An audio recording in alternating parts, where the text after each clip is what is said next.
This is very informal and we just gonna have a conversation. And so first of all, I would love for you to introduce yourself and kind of, if you remember, I'm curious to hear how you retell it. How did we meet? Oh, geez, that's a great question. Oh, okay, I know the answer. I know the All right. answer now. Okay. So if I'm not mistaken, Well, first of all, start by introducing yourself. pardon Tell me, us I who you are. apologize. Yes. My name is Bob Buck, and I have been in education since 1973. First as a classroom teacher for 40 years, and for the last 11 and a half years as a consultant, a mentor, a support for teachers, a curriculum specialist, and an intervention specialist. And I first met Brooklyn in the summer of 2015, when I was introduced to a program called Arches. And we were doing some workshops together. And then we had an opportunity in 2017 to work with a third member on a very intense and very focused curriculum development program at one of the high schools in Los Angeles. And we've been working on projects ever since. Yes, yes, yes. I really do value our friendship. I think that we've had some pretty cool experiences together, as a matter of fact, and I'm excited to share your story with the world. Well, And that's very so, kind. yeah, man, you deserve it.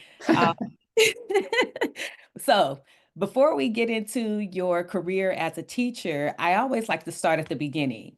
And so I like to call this part your origin story. Tell us a little bit about your childhood, where you were born, where you grew up, and about maybe some of the pivotal experiences that kind of shaped your personality and who you are today.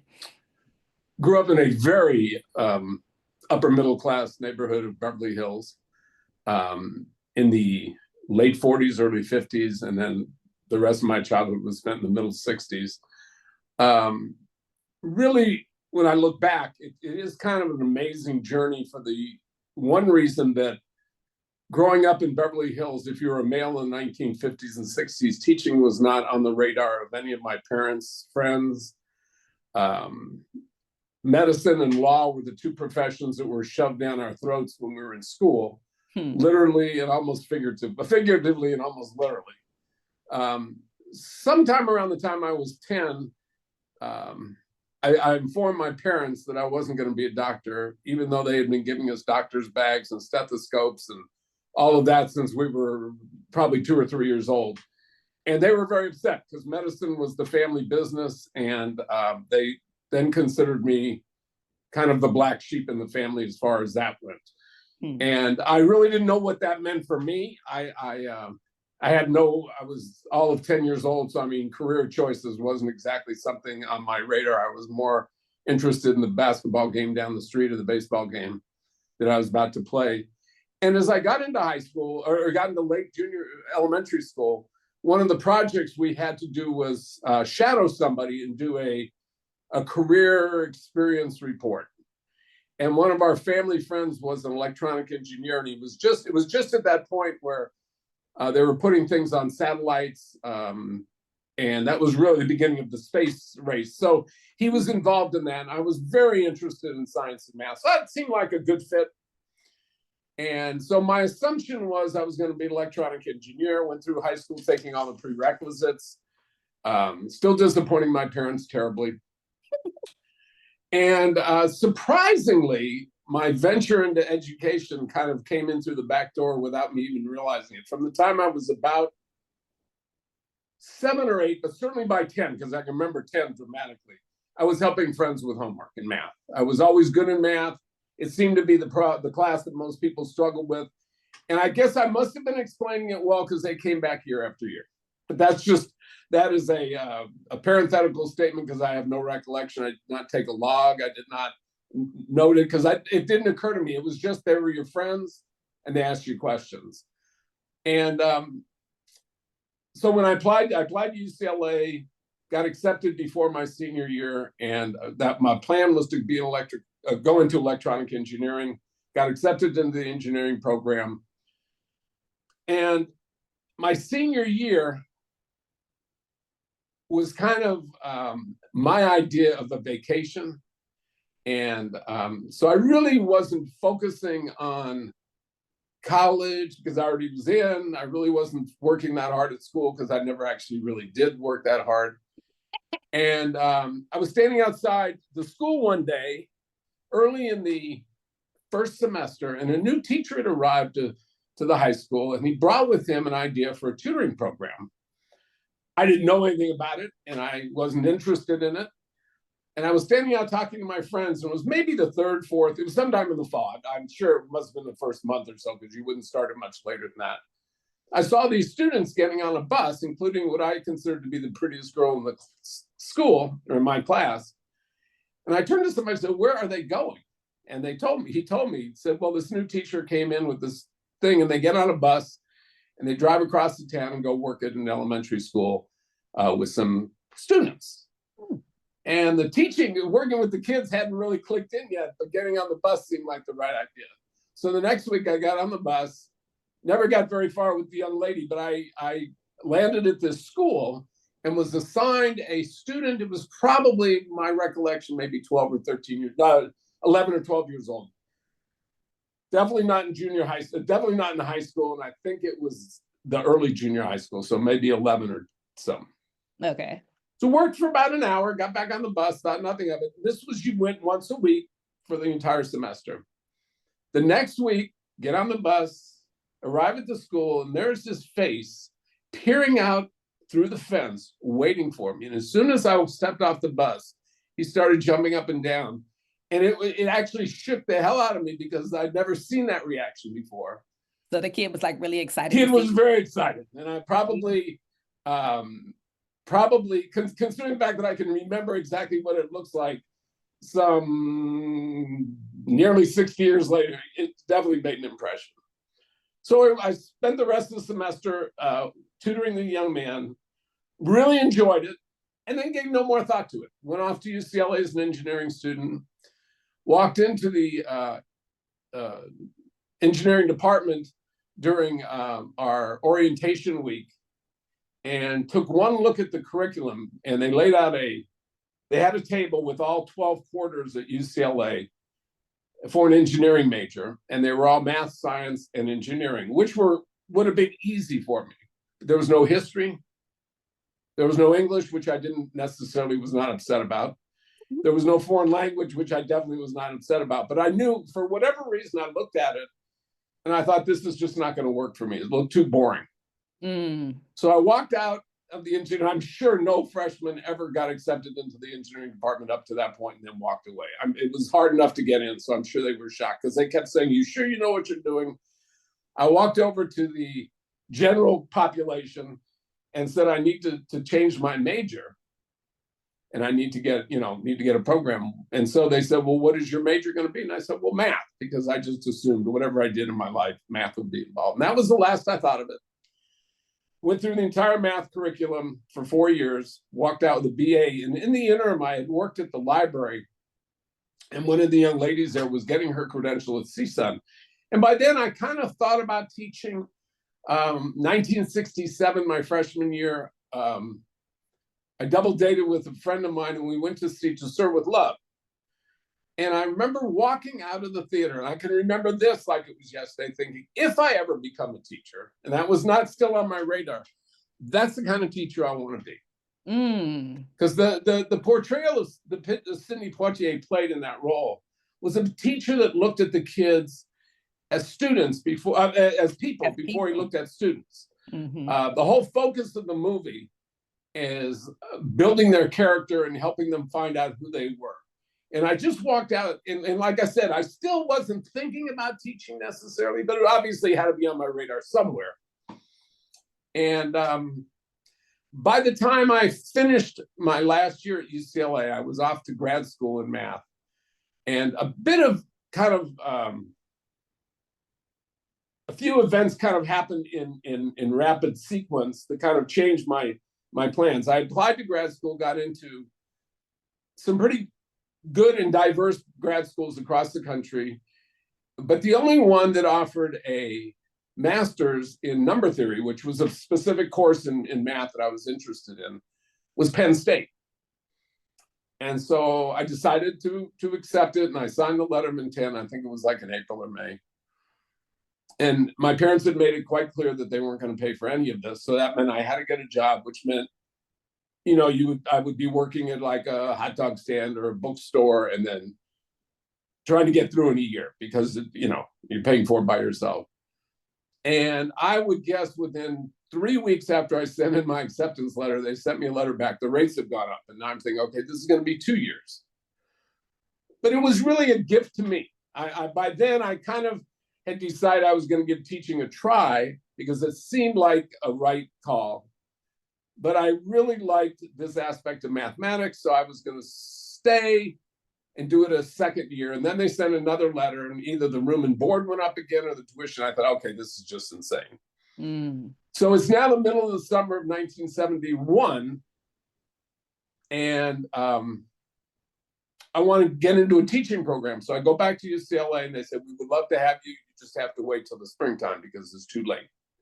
And then I remember this young lady who was working with me in the library had gone to CSUN, and I didn't really know that much about the difference between, I knew the difference between CSUN and UCLA. I just didn't know their programs because unlike today, Cal there State was, versus UCs. yeah, I didn't know which was a better teaching program.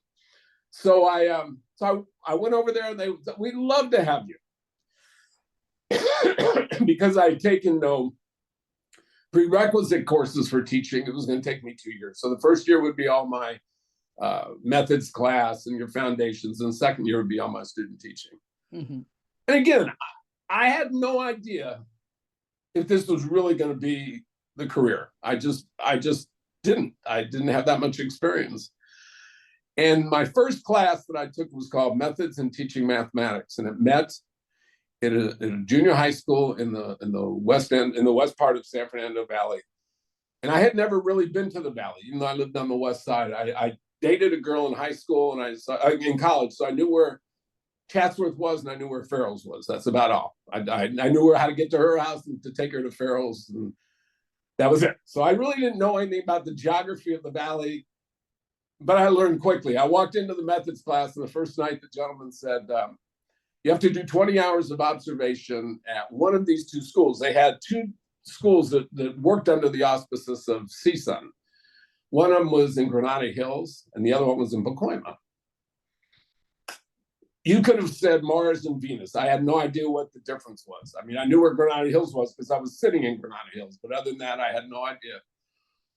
And so he said, how many of you would like to how many of you would like to observe at the junior high school in Granada Hills? And the entire class raised their hand. Everybody. And in that split second, I thought, well, shoot, if I go there, I'm not going to be able to do anything but watch. Maybe if I go to the other school, I could get an experience, because I really wanted to find out, is this what I want to do? I don't want to spend 2 years and find out this sucks and I'm horrible at it. Mm-hmm. But I didn't, there was no guarantee. I had no idea what they were really going to do. It was 20 hours of observation. I didn't even really know what that meant because we hadn't anything. So I'm the only one that goes to this school in Pacoima, and I walk in and meet the lady who runs the math lab there.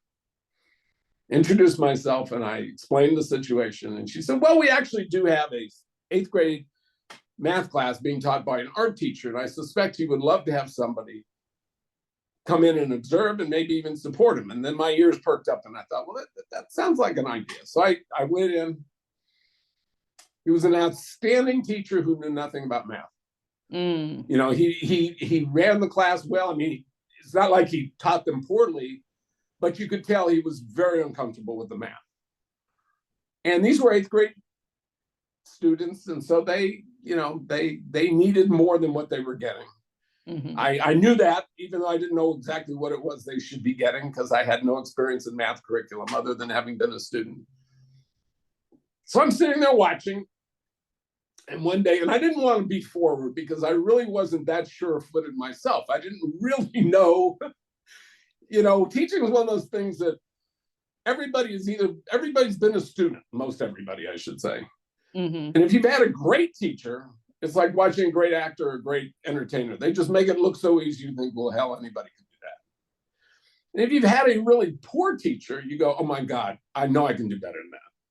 So teaching is one of those things you don't really know until you're standing in front of the students what that really means. Anyway, so I'm watching him for a week or so, accumulating all the hours I need, because I think I was done before the end of the month. But about 2 weeks in, Tom walks up to me and says, you know, anytime you want to teach this class, you're more than welcome to.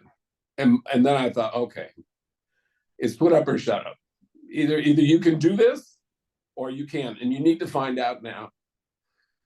But he did say, if you decide you're going to do it, you have to show up because I'll have no lessons. So I thought, okay.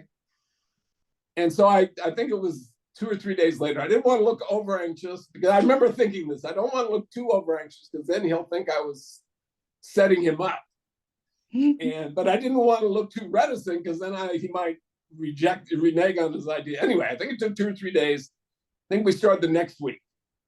And I taught that class for the remaining 17 or 18 weeks. Nobody at CSUN had any knowledge that I was teaching because I wasn't supposed to. Took over the class as the observer?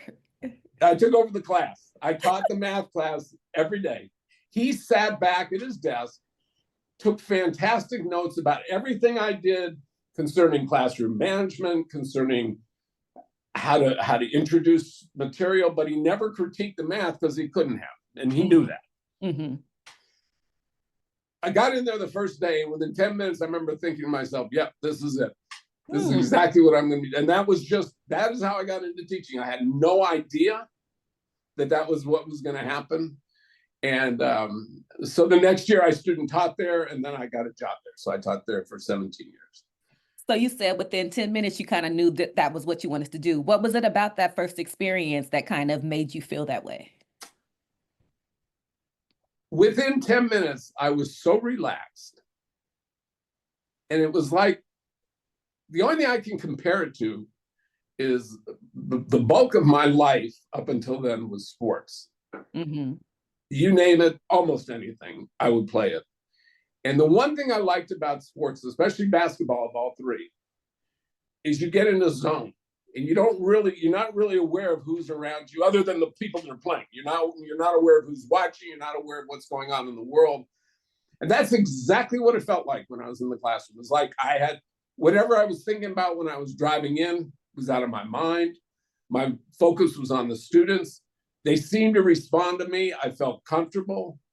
And I just remember thinking, this is going to be an interesting ride because of all the people that the teachers had in school when I was their student, I suspect I was probably the last one they would have thought would be a teacher.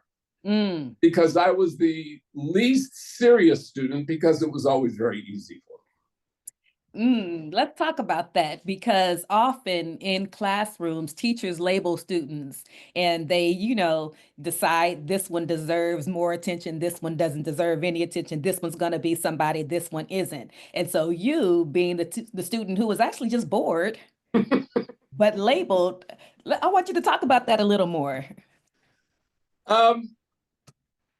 There were 2 teachers in particular that probably altered the course of my trajectory, unquestionably, as a math student and certainly as a teacher. All the way through elementary school, as I said, I was always very good in math. It was very easy for me. And in those days, to be honest with you, it really wasn't designed the way I taught it. It was mostly facts, and there was not nearly the emphasis on application.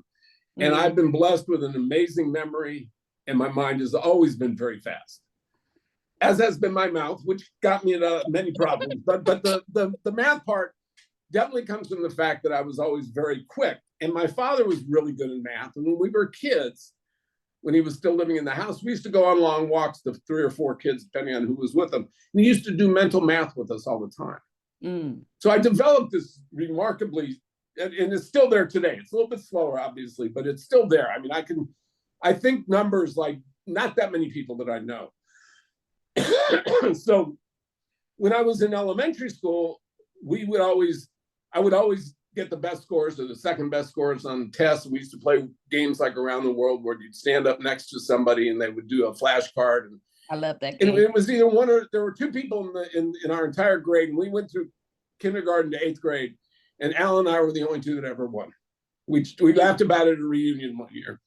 So I kind of always was very good in math, and I was just in elementary school at the time after Sputnik, where they were trying to do the acceleration in math and science because there was some concern the Americans would fall behind in the space race, yabba, yabba, yabba. Anyway, so what they decided to do was start to offer algebra in the 8th grade for the gifted, quote, better students, whatever label they used. And I had an older brother who had been in that program, so I already knew about it, which meant my parents knew about it, which meant the expectation, of course, was that I would be in that program. Well, the counterbalance to that was I rarely ever did a great job on my homework because I cut into all the other time of like listening to music, listening to ball game, watching TV. So I didn't give it the effort that I would have hoped my students would have when I became a teacher, to say the least. And so as the day of reckoning came, because at the end of the 7th grade, they were going to announce who was going to go into the algebra class. I assumed I wasn't, because I never got an A in math because I never did all the homework. And I assumed my parents were going to kill me because they were very conscious of all that. That was very important to them. And so Mrs. Johnson announces the names, and of course, she puts me on the list. And I was happy. I was glad because I could live another day. My parents wouldn't kill me, but I was mystified why she did it. So the class was over, and she was just a wonderful person. She's by far the first teacher whose memory I can still remember today as being important. I went up to her and I said, "So, Mrs. Johnson, I'm really happy you did it. It will save my life and all that. But what prompted you to put me in the class? Because I know I don't have an A." She said something that has stuck with me, with every child I've ever worked with since. She said, "It's where you belong." So she took the time to understand who I was. She understood that if she'd put me in the regular math class, no offense to the students that were in it, it would just be as boring as it was already. And, you know, one of the big push at that point was to get students ready for high school. And I just, to this day, when I started teaching, that was always my mantra. Put the students and give the students what they need, not what the department or the edict says, because that's what you're there for. You're supposed to know that. I mean, I never had a teacher like that before. So I get into high school. So I'm in the accelerated math class. And of course, I'm still not doing all my homework. And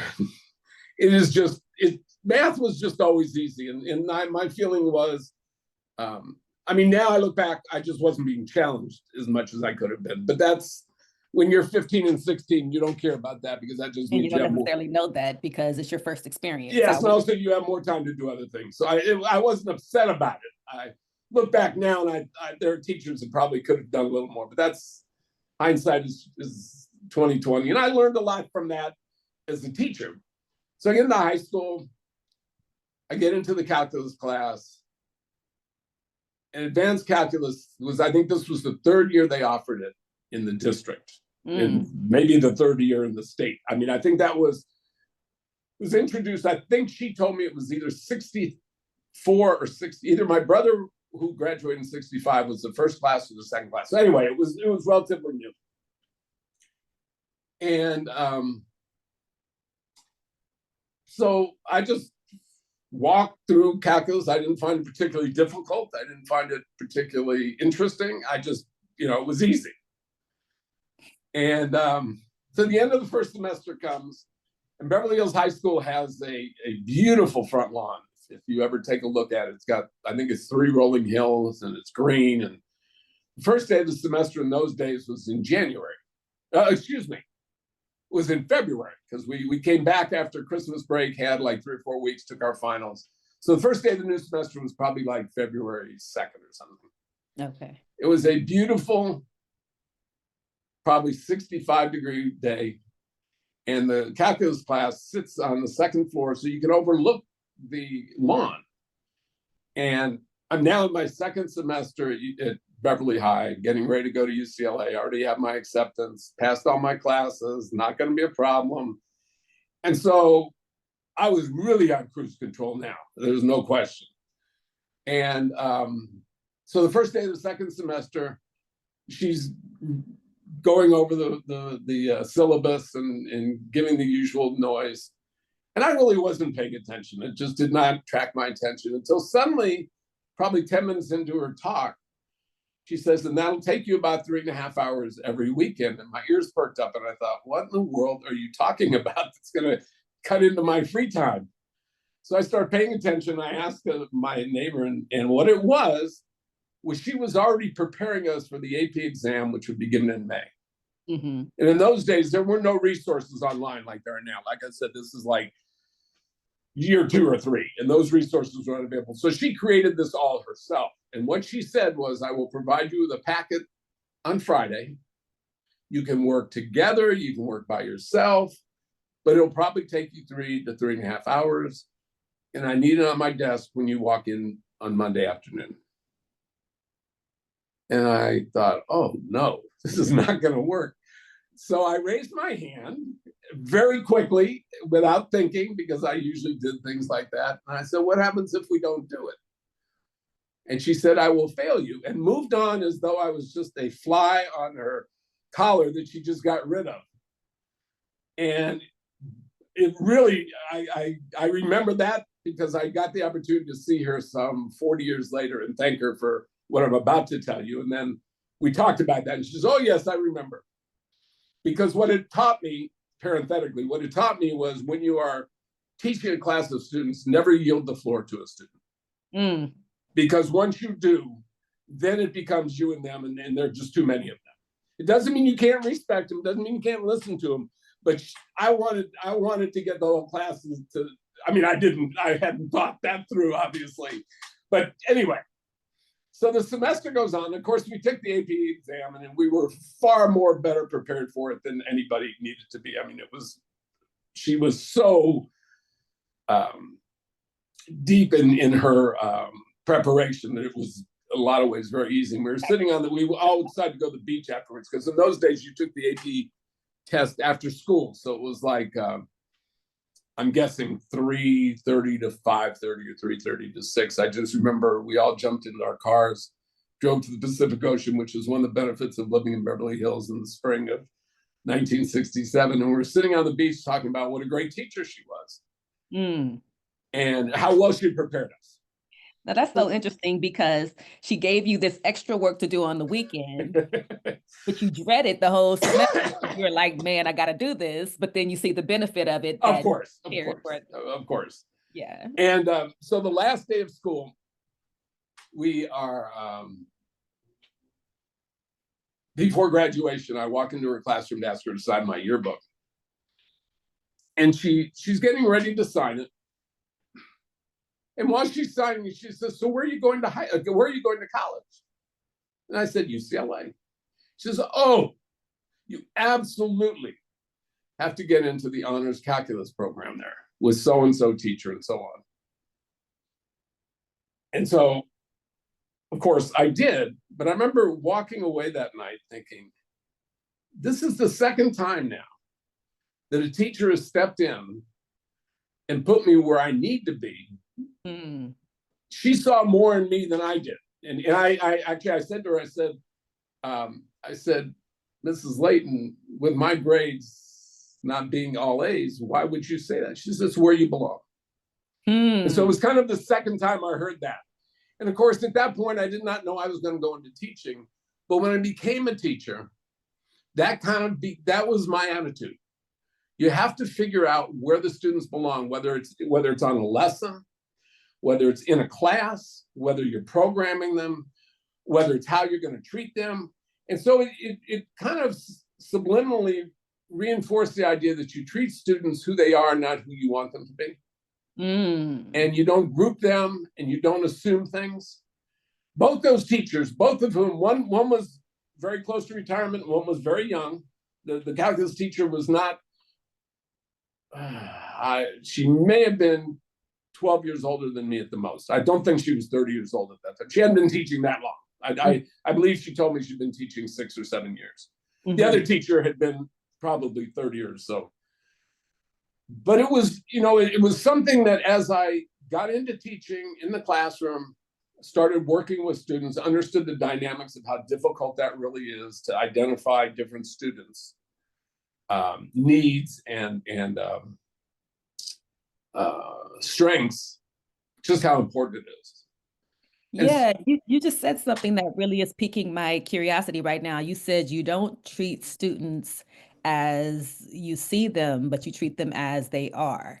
And I'm wondering to what degree are many teachers able to actually see students for who they are and not through their biases or through their lenses, right? Because often, especially in the inner cities where a lot of the schools that I worked at first, there were people who were coming into the community who may not have necessarily been part of the community, and they had ideas about who these students were, but they didn't necessarily take the time to find out who they were. And so I don't know, how did you overcome that? Because I know that you said you were teaching in Pacoima, which was in the valley, and I have a lot of friends who grew up in that area. That was actually a heavily melanated area back in the day, right? when I first got to Maclay in 1973, I believe it's 92.5% of the students were students of color, and of those, I think 90 something percent of them were Black students at that time. And I had student taught there. I had kind of wrangled the position there. I really, really enjoyed it.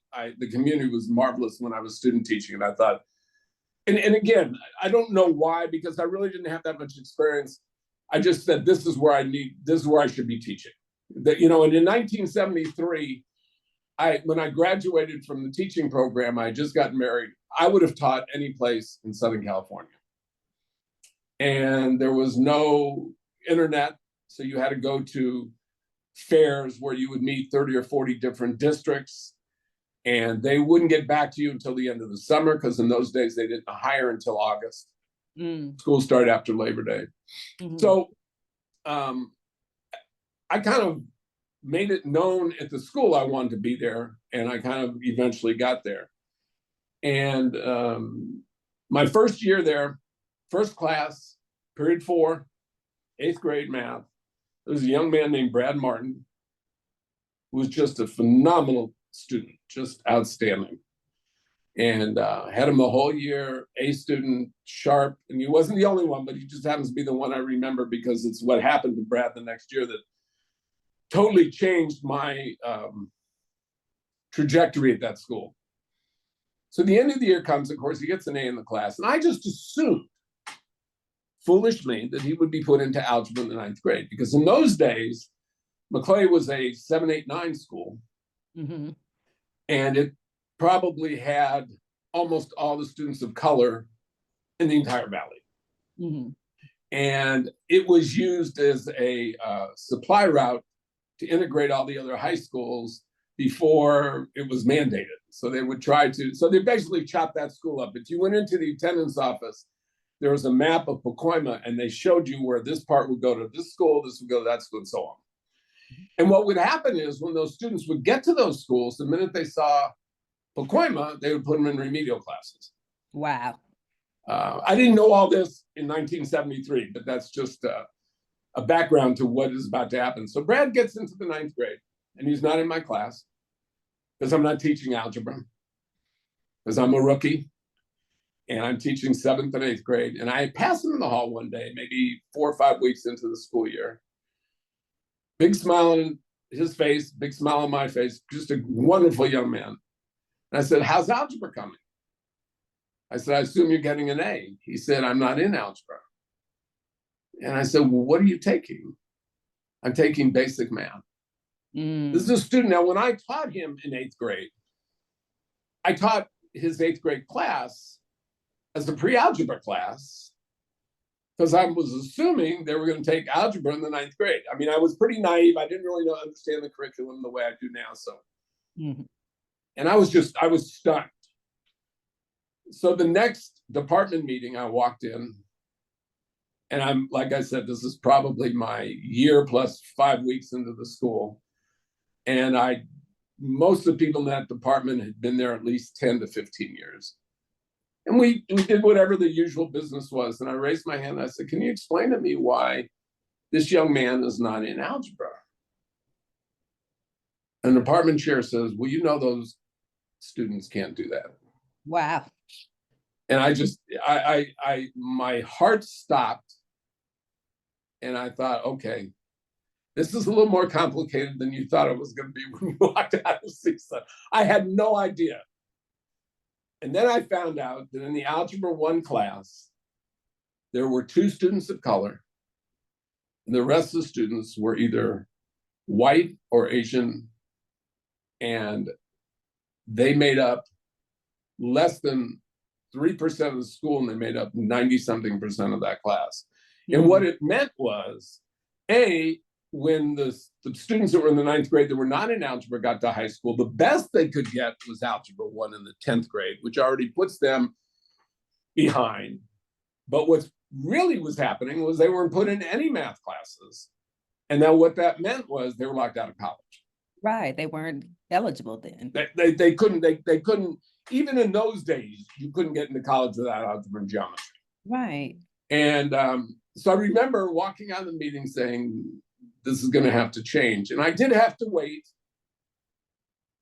7 years till I became department chair. And then I totally changed the whole policy of the school. But that was, you know, when I think back to the 2 teachers that saw in me what I saw in Brad, the difference was A, I was white and he wasn't, and B, I was in an upper middle class school and he wasn't, and C, they were more focused on me as opposed to any quota or anything mandated by anybody. Of course, there was no quota because everybody in my high school was white, so it was not a problem. So it had a lasting impression on me, and it you know, when you're 23 or 24 years old, you are so focused on just trying to figure out where you're going. You don't pay as much attention to issues like that until they slap you in the face. I mean, I grew up in the 60s.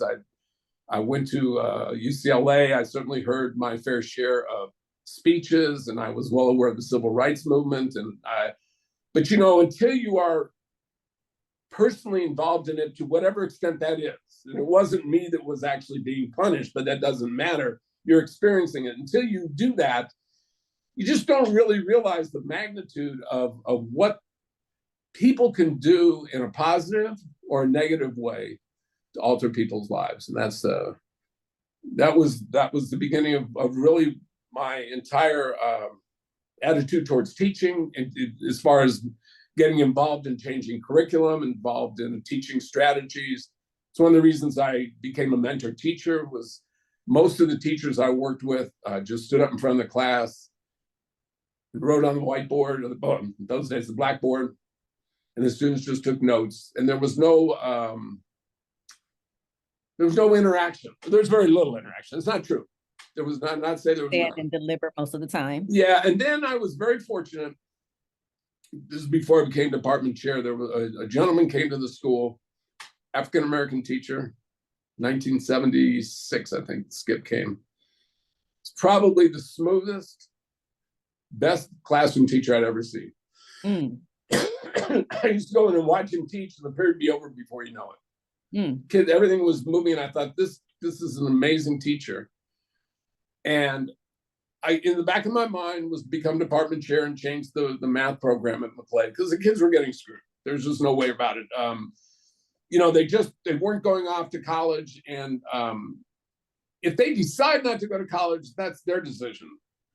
If the school decides they're not going to college, that's unfair. Mm-hmm. And kind of like me when I was 12 and 13, I didn't know what the hell that really meant. Exactly. You're asking a 12 or 13-year-old kid to make lifetime decisions when they're A, put in a deficit position, and B, they're getting no support and no guidance. Guidance, yeah. So a second teacher arrived 1980. I became department chair. And the first thing I did was I took the two of them and the three of us sat down that following summer and rewrote the entire curriculum for the math department. And we created a plan where every seventh grader coming in would take exactly the same course, would be given exactly the same opportunities. I mean, they were powerful courses. We wrote the entire course. Those that were ready for algebra in the 8th grade were put into algebra.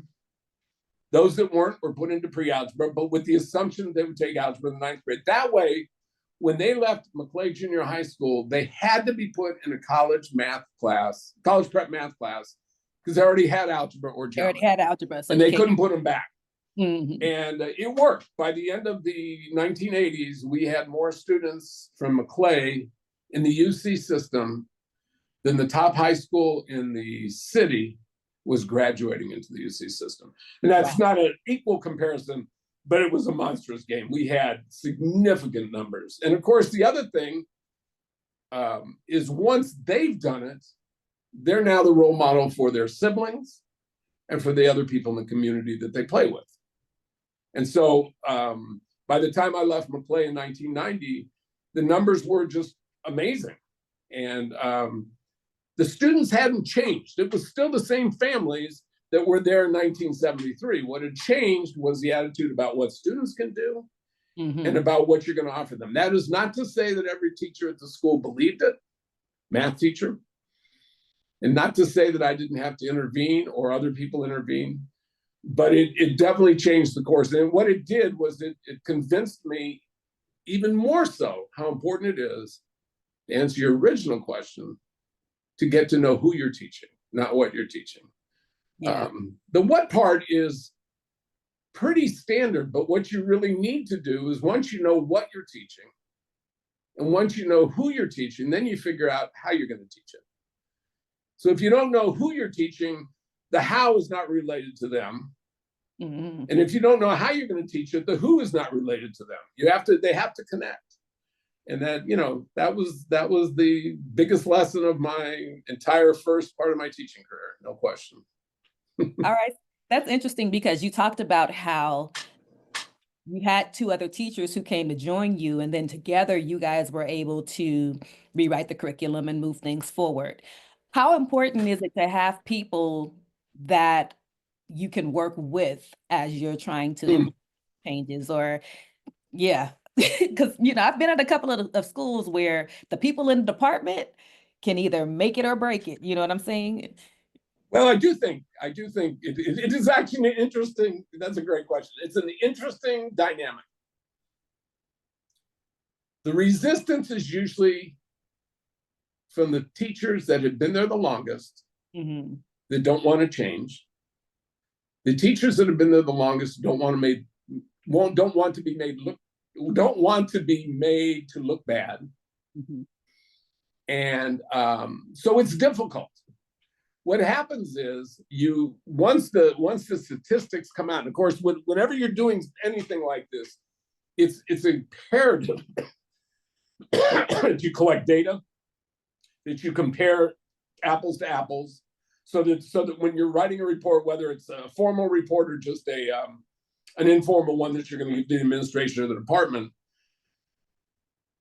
that it's not Bob Buck's opinion of what these students can do. This is what you're seeing. This is the actual proof. The resistance gets weaker when the students get more demanding because they already know what's available for them.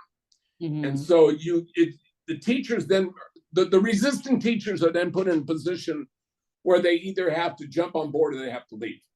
Mm. You reach it's a critical mass, and it's not necessarily 50%. It's not necessarily 70%. It's 8%, and it's different in every situation I've been in, where the heat gets really difficult, and the teachers definitely resent it. There's no question. I dealt with that for way too many years. But it's the kids. If it's not for the kids, who else is going to do this for them? And if somebody hadn't stood up for me, I'm not saying I would have perished in the wind, but I doubt I would have had the career I had in teaching if I had teachers that were not aware of who I was and what I could do. And I wasn't the only one. I'm sure it happened to other students. I just not aware of it because it wasn't me. Yeah, yeah. So now you're a mentor teacher full time, right? And Sort of. so when did you come out the classroom again? 2013 was my last year. 2013 was your last year? Yeah. And where were you then? I was at Kennedy High School. So after I taught 17 years at McClay, and then it was time for me. It was the hardest decision I've ever had. It was harder than actually leaving the classroom. It was leaving McClay. It was just an amazing community. The people in Pacoima were just so supportive, and they were so appreciative, and the students were amazing. And I still in touch with many of them today. But anyway, I felt I had to grow as an educator. I need a new environment. I was afraid it was, and I use the term getting too easy, and I don't mean it the way it sounds, because nothing about teaching is ever easy. But when you've been in one environment for an extended period of time, you fall into rhythm that sometimes you aren't smart enough or aware enough to examine. And so I was afraid I was not going to be as effective teacher in another 5 years as I wanted to be. Mm. And plus, I absolutely loved being a high school student. Other than doing homework, the high school experience to me was just awesome. I'm a very social person. I like crowds. I like activities. And I thought that would be just a great opportunity to kill two birds with one stone, because I felt I needed to grow. I needed a new environment. I really did. Something told me it was time to leave. And so I went to a high school across the valley, and I got an opportunity to teach in a program where we took a group of students for 4 years. Mm.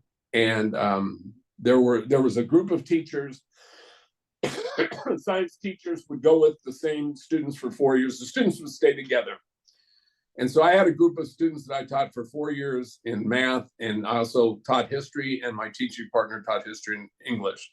So that was a new opportunity to experience teaching. The resistance was still the same. The teachers in the math department at the high school I went to, word must have gotten out fast because kids were changing programs. And the old guard was really kind of angry because the kids were demanding more from them because their friends were getting more from me. Mm. And that really did become an issue until I became department chair, even though I really didn't want to be department chair again. It's a lot of work. But it's hard when you see what's being done to students. You cannot, for me, it is very difficult, if not impossible, just to ignore it. The difference is, of course, when you're teaching high school now, they're 3 or 4 years closer to college, or to adulthood is probably, and so those years become magnified in importance because there are fewer of them before they're ready to become an adult. And there was still the same biases, prejudices, tendencies in high school, even though it was a somewhat integrated high school, from the old guard teachers who just didn't want to teach.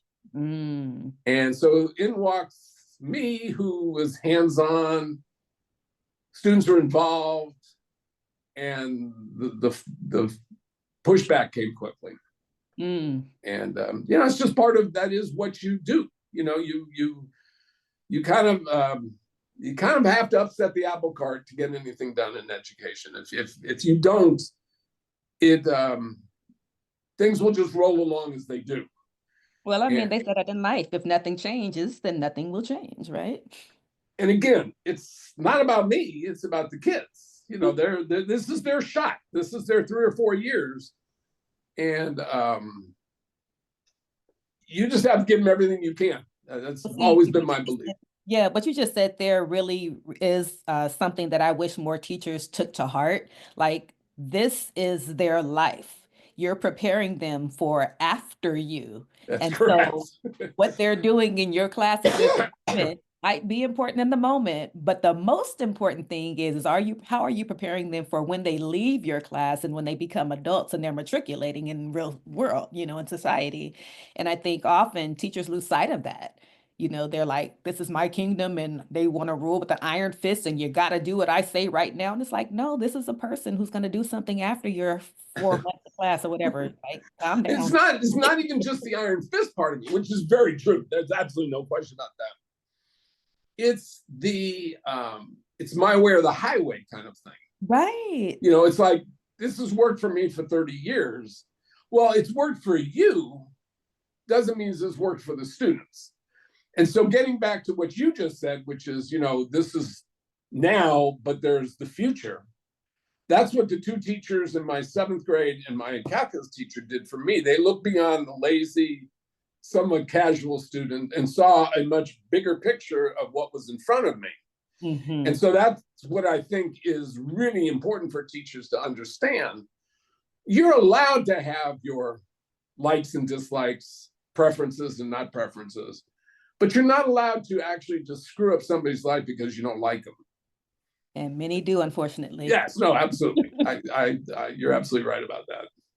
So you're a mentor teacher now. You said you've been out the classroom since 2013. I'd like for us to focus on the positive sides of things. So what are some transformations that you've been able to see while working with teachers who may have, started with one mindset and, after working through some things and, getting some coaching or what have you, you were able to see a transition and now they're doing things differently? Well, first of all, I think that comes with the environment. And if I were advising a school or a program, I would say get more than one teacher. What do you mean by that? Get more than one teacher involved. So for example, if you're going to go into a math department and you want to make a change, one of the schools that actually you and I worked at for a few years, the transformation of the department came because there was a group of younger teachers they had experience. Very few of them were inexperienced, but they had a much more open mindset, and they became a galvanizing force among themselves, and they kind of dragged the rest of the department along. And by the time they got done dragging them, some of the ones they dragged actually kind of bought into it. And I always have felt in a department, there's a critical number you need to move the ball forward, and it's got to be more than half, and it can't be less than. It's got to be more than half the department. It doesn't have to be half the department, but it has to be more than a third of the department. If you can get somewhere between a third and a half, they can start the ball rolling. And what happens is you start picking off the other teachers and bringing them along, because you either do a workshop or you through conversation, or the other thing that usually gets the younger, more stuck in their ways teachers is the results. When students start saying, I want teacher A because I understand, so I don't want to be in your class, that's kind of painful. Yeah. And it's kind of a very subtle pressure. And I think teachers who are creative and strong-minded sometimes don't recognize the power you can have in transforming a department. And I think that's really the obligation of teachers, is to step up. Back to the first experience I had at McClay when they said, well, these students can't do that. That was that was a systemic issue. It had been that way for way too long. And I remember driving home that night thinking, this system, and I didn't have the fancy word systemic, and I didn't know all that jargon yet. That's got to change, because if it doesn't change, that structure will smother this community. Because unfortunately, even back in '73, and this is just as true today, math for many students is the deciding class as to what program they, as unfair as it is, and I think it's a mistake because I don't think it's an indicator of all the talents people have. It is the way it is, and until that changes, you have to cope with it. And the best way to cope with it is to recognize that students have talents beyond what you see, and you have no right. In fact, you have an obligation not to direct their lives because of your preferences. It's Hmm. bad enough that parents do it. Teachers most certainly should not be doing it. Amen to that. Yeah, go ahead, take a sip. So you've been doing this for longer than I've been alive. That's right. That is correct. I Um, was already in my fourth year when you were born. Fifth year. Fifth year. maybe more. I'm just thinking, when was I born? No, let me stop. But Yeah. anyway, Oh, that's right. You're only 27. I've been doing this much. you so silly. No, but in all that time, like, what is it that you've come to know now that you wish you would have known earlier? Hmm. When you say earlier, how much earlier do I have to have known it? Whenever, like, you know how they say hindsight is 2020. As adults, we know things that we wish we would have known as children, or maybe we wish we would have known it earlier in our career in general. Well, certainly, if I were back in high school, I would have taken school more seriously. There's no question about that. But if we're talking about teaching, Uh-huh. I mean, there are a lot of we could write a whole show on Bob's growing up from being Well, no, because I'm thinking if a high school student were watching this, what advice would you give them, having the wisdom oh, you have now? So sure, we can take it back there. sure. What if I were advising a high school student now, I wouldn't give any advice on what classes to take, what college to go to. I would focus on what gets you to school, what are your talents, and what do you want to do? And gravitate towards those teachers that see it in you and encourage it. I just got done reading a book by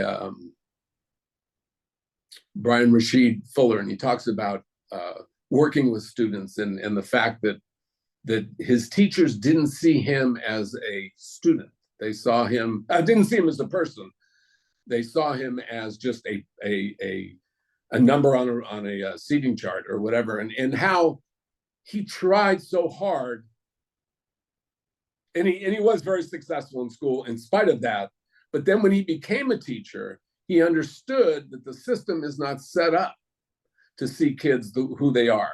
Mm. And so if I were advising a kid, I would say, make who you are very visible. Mm.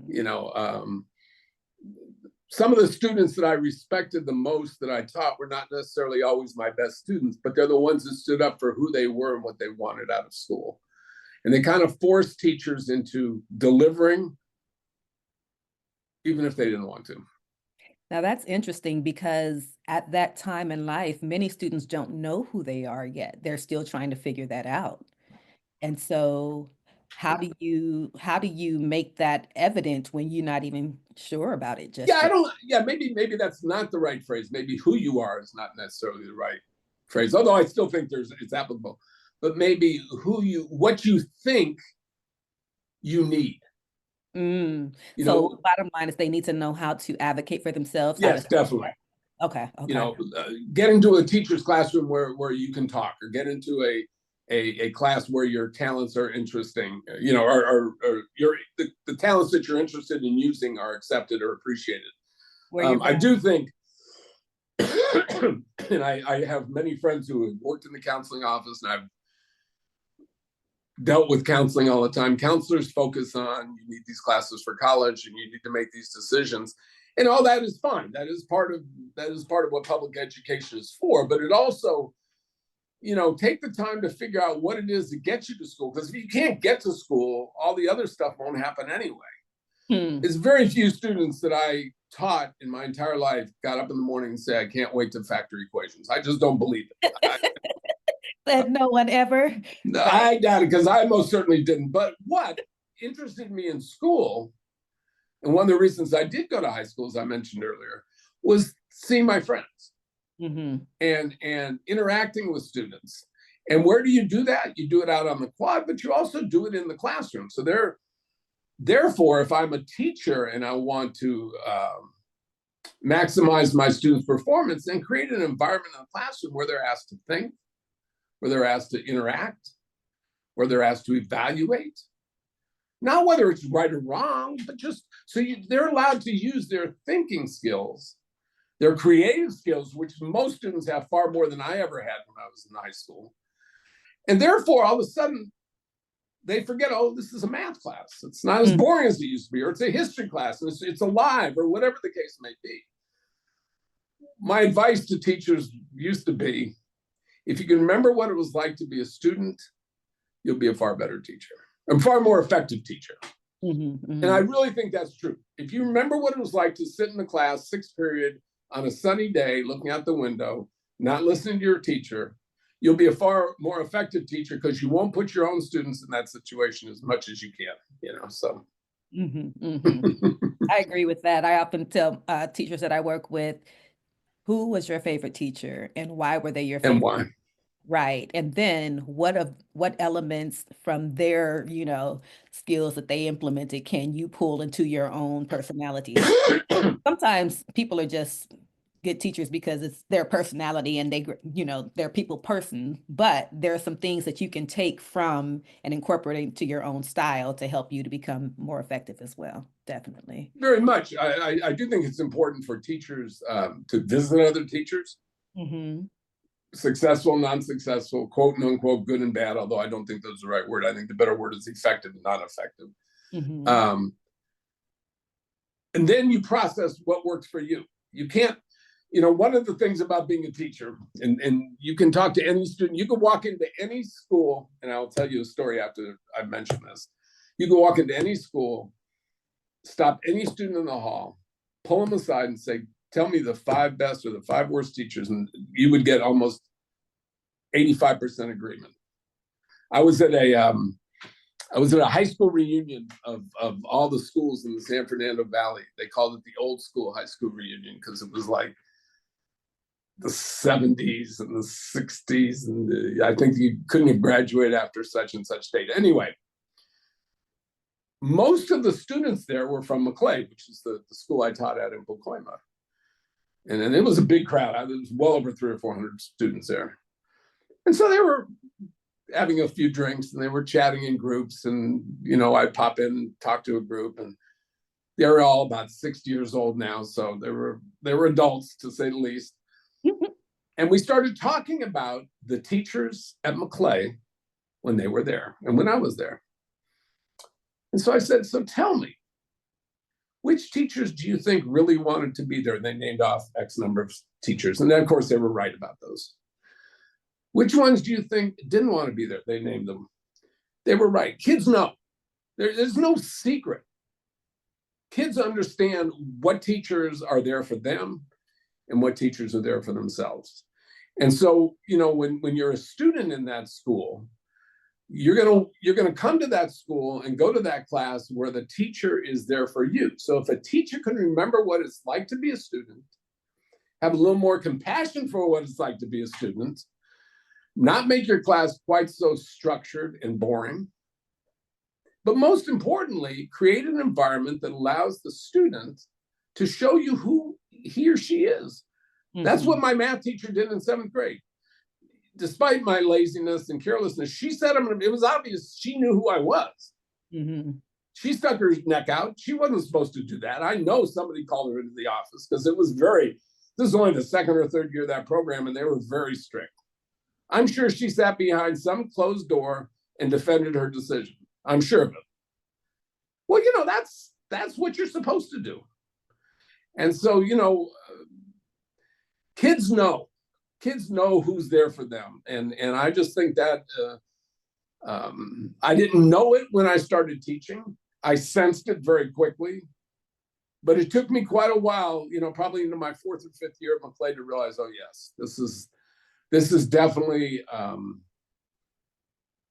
a situation where the students appreciate what's being given to them in some situations, and they tolerate what's not. In fact, there was one student, uh, there was a principal walked into my classroom one day. This has to be 76, 70. That's probably no, it's a little later than that. I know what room I was in. I was probably 82. And he said, I can't believe so-and-so is in your classroom. And I said, why? This is the only class he comes to every day. He's never in anybody else's class. And I took that as a compliment. But I thought, how sad that you're dealing with a 13-year-old student, 12 or 13 at the time. And basically, he's not being educated because you don't know how to teach him or don't want to. And I don't remember the child that well, so I couldn't tell you what the issue was. But I'm sure it just had to do with the environment. They're not old enough to say, well, this one doesn't talk clearly enough, so I'm not going to be a student.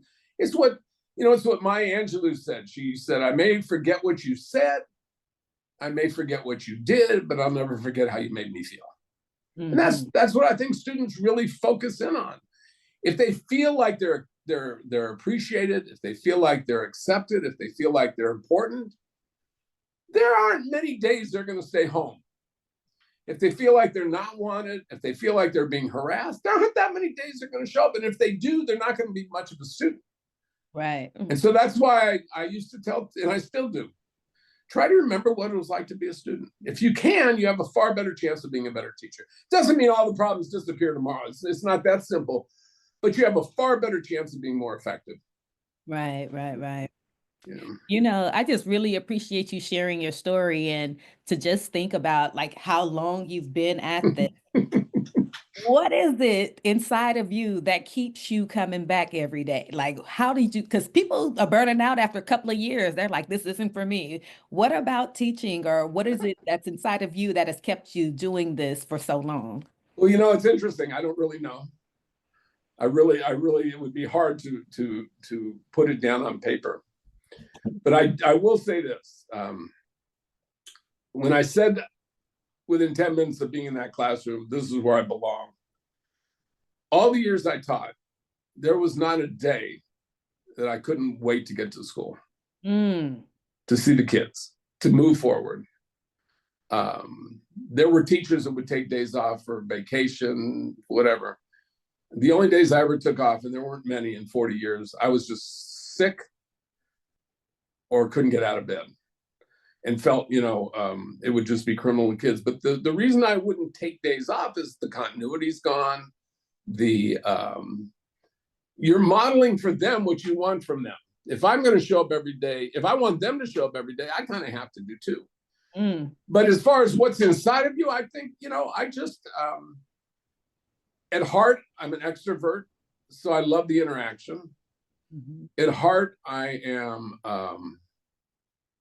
very compassionate, so I enjoy seeing somebody smile when they're successful.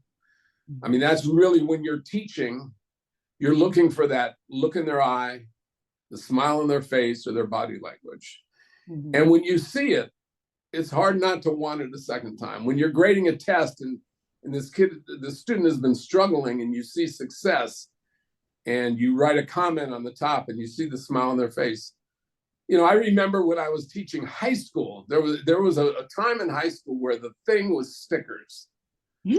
Oh my God, it became this fad, I guess.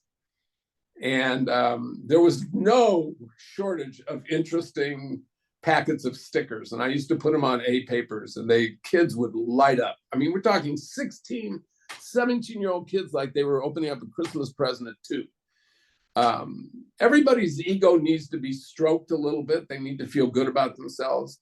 And I guess the reason I keep coming back is teaching makes me feel good about myself. It feeds my soul like nothing else I've ever done. Probably when I look at all the hobbies I have, whether it's music or reading, they feed a part of me that needs to be fed.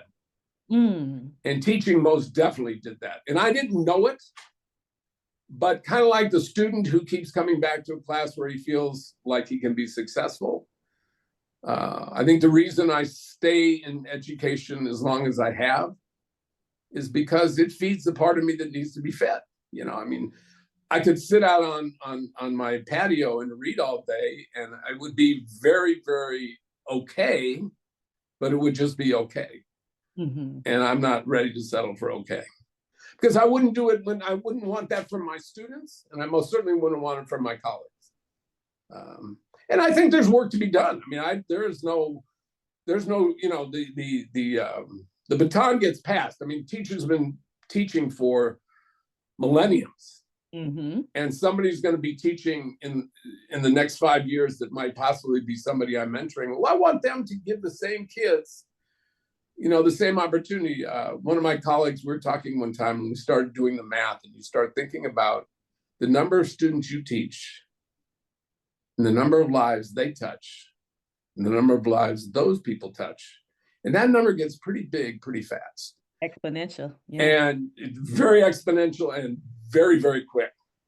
And if you're touching them with a positive vibe, it's going to be passed on. Mm-hmm. One of the real benefits of enjoying teaching is the students come back as adults and share with you the difference you've made, or even if they don't share the difference you've made. I mean, it doesn't need to be a concrete statement. You can just see it. Mm-hmm. You can see, when I went back and saw my calculus teacher, and we had a great chat. I drove up to the tip of California because that's where she was. It took me a couple of years to find her, and I had to thank her for not so much putting me in the honor, telling me to take the honors class. That was not the reason. Just because she'd been such a big positive influence in my life. And she talked to me. We were having lunch, and she said, in the end, it's all that really matters. If you're impacting your students in a way that's going to put them in a better position when they leave your class, there just aren't that many things you can do where that's the case. Being a parent is one of them. But there aren't that many more where you have that kind of impact, that you can have that kind of impact. Mm-hmm. You can have impact in other ways, and I don't mean to diminish any other profession, but teachers see these students at critical times of their lives for every day, for either a year, could be 2 years, and what's most important is their formative years. Yeah, it's not like seeing them when they're adults. And it's not like seeing them when they're toddlers, although that is also a very formative year. But the middle school, high school years, I mean, that's when I used to tell my students, between the time you're 12 and 25, you're going to probably make 90% of the most important decisions in your life. Drugs, sex, gangs, whatever, college, non-college. I said, the longer you can avoid making really stupid ones, the better chance you have of getting to 25 on the right course. So all I'm trying to do is give you critical thinking skills. I'm not going to tell you what you should do. If somebody had told me what to do when I was 18, I wouldn't have listened anyway. Mm-hmm. My parents tried to tell me what to do. Everybody tried. I'm a stubborn person too. I mean, I'm going to do what Bob wants to do, whether it's good or bad. So, I can't tell students what to do, and I wouldn't want that kind of power.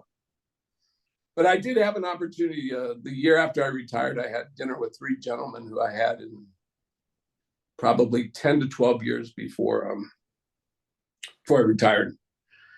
And one of them was probably the most difficult for most teachers to appreciate. I don't know how else to say it. He could rub people the wrong way. I did. That was not a problem for me, but and he was talking to me about a 9th grade class he had with me. He said, I will never forget this lesson you did. And what it was I'd taken out of the newspaper the average, I don't know if it was weekly, monthly, or it's actual yearly salaries or earning income of college, non-college, a little bit of college, high school, not graduating high school. We did this whole math lesson on it. And Markeith is talking to me now. He's 30-something years old. And he said, I walked out of that class and said, I'm going to college. There's no way I can afford to live the way I want to live otherwise. Now that, he had other reasons to go later on. But the point is, they do listen. Oh, they do pay attention. and something is going to strike that chord. Now, it didn't strike the chord the same way with the other two people who were having dinner. They saw it differently. That's not the point. They do listen. You have him at a timing. He was 14 at the time. It's a very vulnerable time for him. He had the kind of personality that could have gotten him in a lot of trouble if he wasn't in organized activities. Because, I mean, he could be very outspoken. He could be very stubborn, extremely bright. So that's actually works against you because you think you're more clever than everybody else. So, you know, when we were sitting there, I laughed to myself because I thought, yeah, he fought me every inch of the way, which is exactly what I did when I was in his situation. So it doesn't really change. You know, he was the same age I was when I got to high school and was frustrated with this or didn't do this. And so, it's important for teachers to recognize kids are watching. They're aware of what's going on. And you're not going to catch everybody with the same stroke. You're not going to catch everybody with the same activity, but you need to be thinking about how can I do this for them, whatever this is, to make it more important to them as far as using their own critical thinking skills. In the end, in my opinion, what education really is about is helping people use their thinking ability for themselves, not for me. You know, I used to have when I was in high school in particular, but also even in grade school, I used to do all these problems in my head and I would just put the answer down. I'd drive teachers crazy and they take off points and I'd be stubborn and I wouldn't do it. As I said, put me up at the front of the board, I'll do it anyway, you know, whatever. So when I taught, I didn't care how they got the answer as long as they could show me. I didn't care. You know what? Why would I want to make everybody do every step the way I do it? It's just insane. Now, I'll show you a way that will work. But, you know, this young man who I was talking about, he was really fast in math. There was no reason for him to show every step. He could do 2 or 3 of them and said, what do I care? So when I used to grade their papers, I used to make comments, a positive comment if they had a unique way of doing it or if they thought of something I hadn't seen or whatever.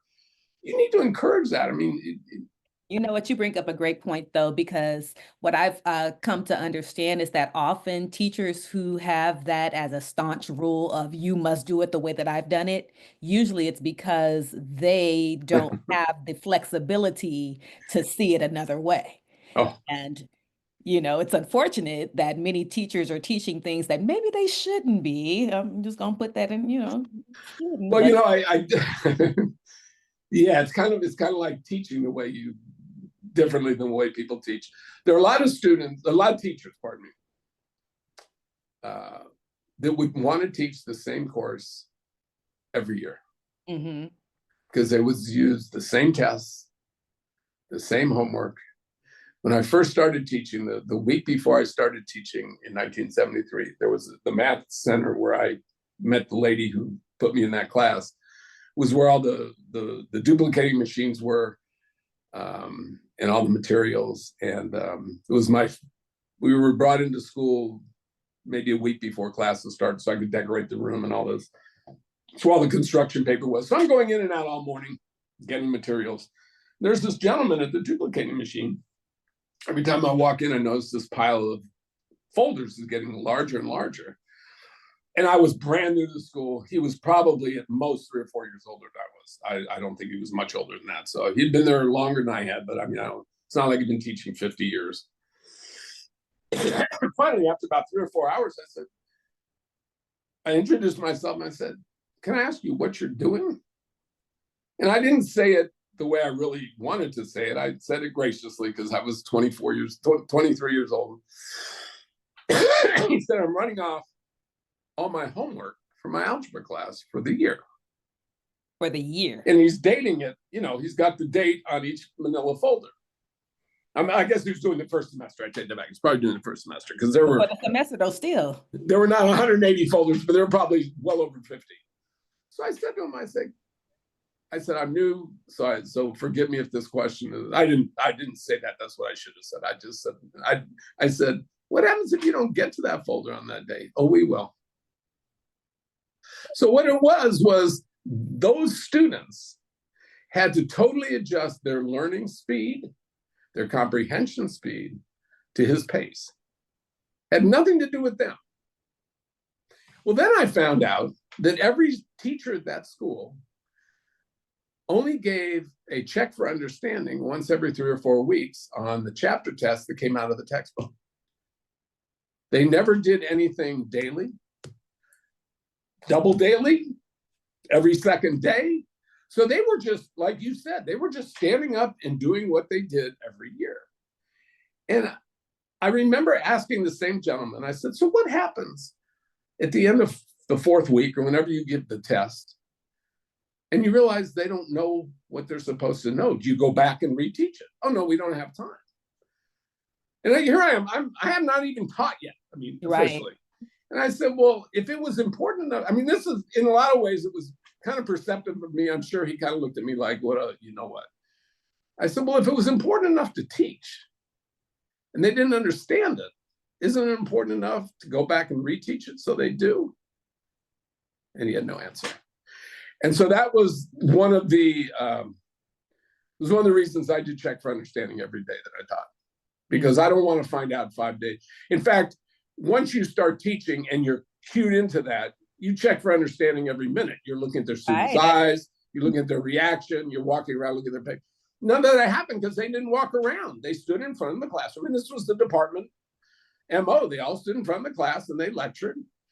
When I became department chair, I used to watch teachers using the wrong vocabulary, making mistakes. Students would correct them and they'd scream at them. And I'd have to call them in and I would say, you know, so-and-so was actually correct. But worse, are you looking at this the night before? Does it make sense? Did they understand? How do you know what they, and there is none. They just didn't do it. So, you know, it's how you structure that class and what you're giving to the students has to be predicated somewhat on your understanding of what they're capable of doing. Back to the teacher in 7th grade. She knew what I was capable of doing, so she accelerated me. Well, the same could be true for a whole class. Right. Maybe all those steps aren't necessary. Maybe they are.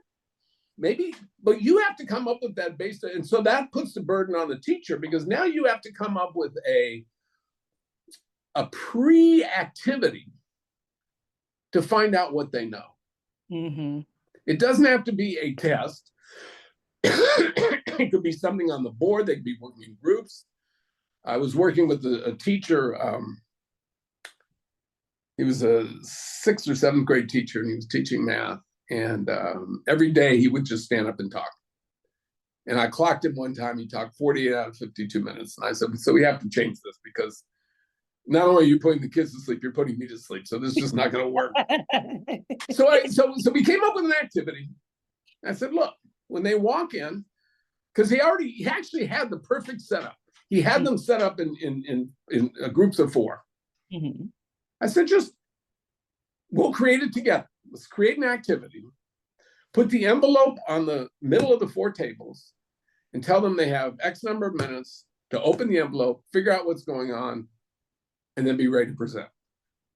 And all I want you to do is walk around and take notes. Mm-hmm. See what they're thinking. Mm-hmm. The first time he did it, he started saying, now this is what you're supposed to do. He kept interfering. So I had to pull him aside.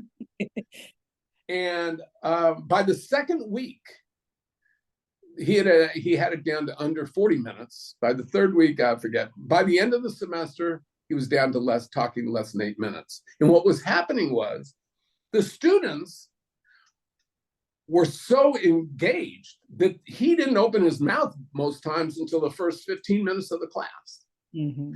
And so, you know, if you're not willing to find out what they know and find out what they learned after you got done doing whatever it is you did, and if you're not willing to adjust your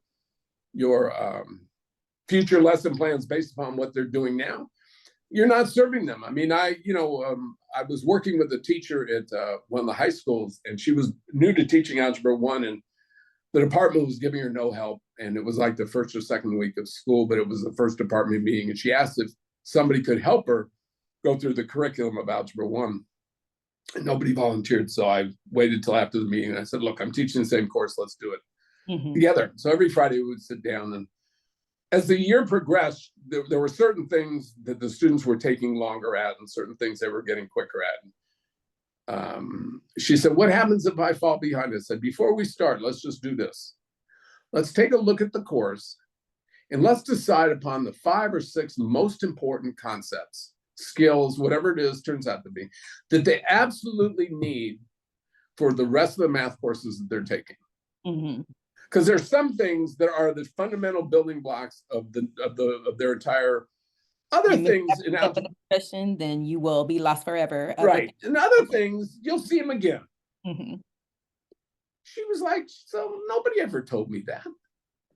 So, sometimes you just have to look at the situation and do what's best for the students. I mean, there are 5 or 6 most important things that you have to allot time for, and then you make the adjustments depending on how long it's taking.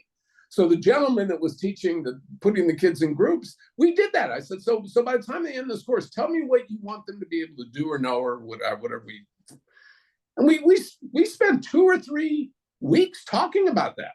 Mm-hmm. It's amazing how much different his class went after that and how much better he felt. It happened to be in a program where the teachers were on, what's the term they used? They were on probation. Mm. So he had received an unsat.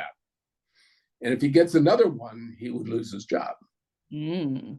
But if he gets a okay, he gets to stay. He got, because I write the report, but the panel has to evaluate the data and everything. He got I forget what the above average was, like good or great or something, because he had really changed as a teacher.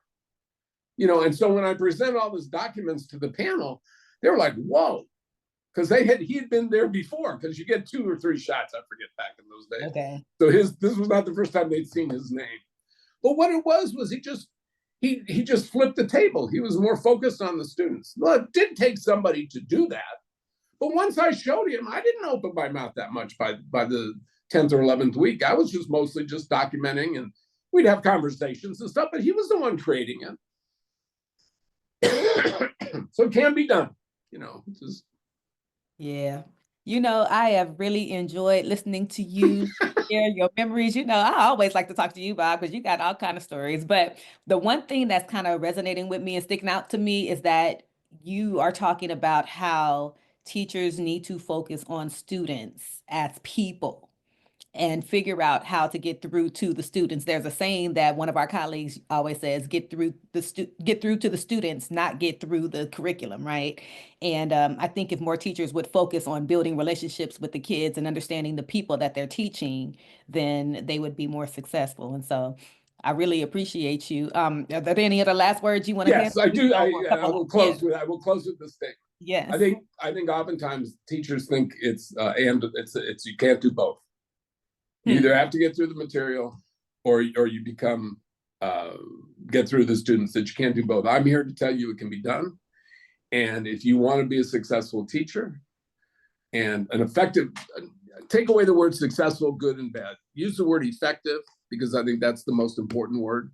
If you want to be an effective teacher, you have to teach the students and the subject, but you have to focus on the students, who they are and what they're capable of doing, not what you want them to do. Because just as there were teachers that recognized how good I was in math, there were ones that also recognized how poor I was in other subjects. Mm-hmm. If they'd taken the time, and I'll close with this, I had an art teacher in the 7th grade who walked by, and I never claimed to be an artist, who walked by my drawing of God knows what we're drawing, says, my God, you'll never be an artist. That was the end. I never drew again in my life.